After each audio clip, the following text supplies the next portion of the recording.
বিচারের পর আওয়ামী লীগ নির্বাচনে স্বাগত জানানো হবে ডক্টর মোহাম্মদ ইউনূস। পাকিস্তানের যাত্রীবাহী গাড়িতে অতর্কিত হামলা, নিহত বেড়েছে ৪২। এশিয়া কাপের দল ঘোষণা করল বর্তমান চ্যাম্পিয়ন বাংলাদেশ। আসসালামু আলাইকুম। এতক্ষণ শুনছিলেন শিরোনাম, এখন বিস্তারিত। আওয়ামী লীগকে নির্বাচনের প্রতিদ্বন্দ্বিতা করার জন্য স্বাগত জানানো হবে, তবে তার আগে জুলাই আগস্টের ছাত্র আন্দোলনের হতাহতের ঘটনায় জড়িত আওয়ামী লীগ ও তাদের সহযোগীদের প্রত্যেকের বিচার নিশ্চিত করা হবে। তাদের জবাবদিহিতার আওতায় আনা হবে। বিচারের অপরাধী প্রমাণিত না হলে তারা নির্বাচনে অংশগ্রহণের অধিকার পাবে। যারা অপরাধী নয় তারা নির্বাচনে অংশগ্রহণের জন্য অন্যদের মতোই স্বাধীন। আওয়ামী লীগের বিরুদ্ধে রাজনৈতিক ভিত্তিতে লড়াই করব আমরা।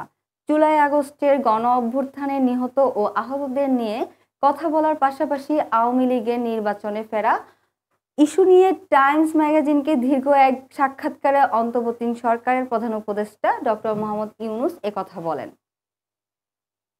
এবারে আন্তর্জাতিক সংবাদ। পাকিস্তানের যাত্রীবাহী গাড়িতে অতর্কিত হামলায় ৪২ জনের ঘটনায় ঘটেছে। বৃহস্পতিবার করাচিনায় থেকে পেশোয়ার খাইবার পাখতুনখোয়া প্রদেশের কুররাম জেলায় পথিমধ্যে এই হামলার ঘটনা ঘটে। আহতদের বিভিন্ন হাসপাতালে ভর্তি করা হয়েছে এবং বেশ কয়েকজন THQ হাসপাতালে চিকিৎসাধীন রয়েছে। চারখেল ও মান্দারি এলাকায় বন্দুকধারীরা প্রায় ১ ঘন্টা ধরে যাত্রীবাহী বাসগুলোতে গুলি চালায়। এতে ঘটনাস্থলেই কয়েকজন নিহত হয়েছে।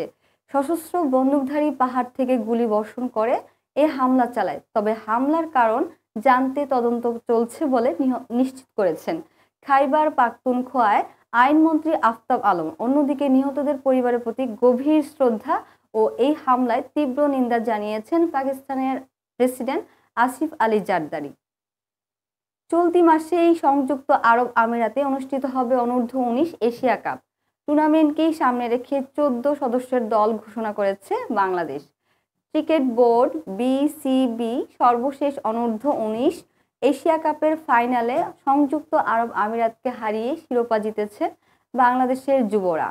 এবারে এশিয়া কাপে বাংলাদেশ দলকে নেতৃত্ব দিবেন আজিজুল হাকিম তামিম। বাংলাদেশে রয়েছে এ গ্রুপ। প্রতিপক্ষ হিসেবে থাকছে শ্রীলঙ্কা, পাকিস্তান ও নেপাল। এছাড়া বি গ্রুপে রয়েছে ভারত, পাকিস্তান, সংযুক্ত আরব আমিরাত ও জাপান। আগামী ২৯শে নভেম্বর থেকে মাঠে এবারের এশিয়া কাপ টুর্নামেন্টের উদ্বোধনী দিনেই আফগানিস্তানের বিপক্ষে খেলবে যুবা টাইগাররা। দ্বিতীয় ম্যাচে ১ ডিসেম্বর বাংলাদেশ খেলবে নেপালের বিপক্ষে, আর ৩রা ডিসেম্বর গ্রুপ পর্বের শেষ ম্যাচে লঙ্কাদের বিপক্ষে খেলবে জুনিয়র টাইগাররা।